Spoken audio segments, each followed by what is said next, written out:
আপনারা যারা second hand bike কিনতে চাচ্ছেন তারা সবসময় সেকেন্ড হ্যান্ড বাইক কেনার বাজেট করার সময় একটু কিছু টাকা বেশি রাখবেন। কারণ এই যে আমি যে বাইকটা এখন চালাচ্ছি, এটা আমার বন্ধুর একটা বাইকে, বাইকটা যখন কেনা হয়েছিল তখন সেকেন্ড হ্যান্ড কেনা হয়েছিল। বাইকটা এখন প্রায় 14,000 কিলো মতো চলছে। আর যখন কেনা হয়েছিল তখন মিটারে 12,000 থাকাকালীন কেনা হয়েছিল।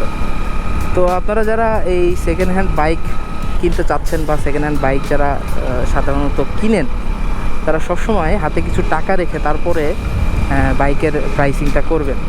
কারণ এই বাইকটা কেনার পর এই বাইকের পেছনে প্রায় অলমোস্ট 2,000 টাকা মতো খরচ করা হয়েছে। 2,000 টাকা মানে কী ধরনের পার্টস আমরা এই বাইকে চেঞ্জ করছি আমি একটু বলি। এই যে ক্লাচের ক্যাবেলটা, তারপর অ্যাক্সেলেটর ক্যাবেল, ব্রেক শু, এরকম টুকিটাকি কিছু পার্টস এই বাইকে লাগানো লাগছে, যেটা অলরেডি মনে করেন তার টেম্পার শেষ হয়ে যাওয়ার মতো অবস্থায় ছিল।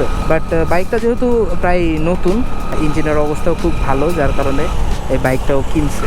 সো বাইক যখন কিনবেন দেখা যাচ্ছে আপনার প্রাইস যদি 70,000 হয়ে থাকে বাজেট, তাহলে 70,000 থেকে 5,000 টাকা হয়তো কমে কিনবেন, অথবা 5,000 টাকা বেশি রেখে 75 বাজেট করে তারপরে বাইক কিনবেন।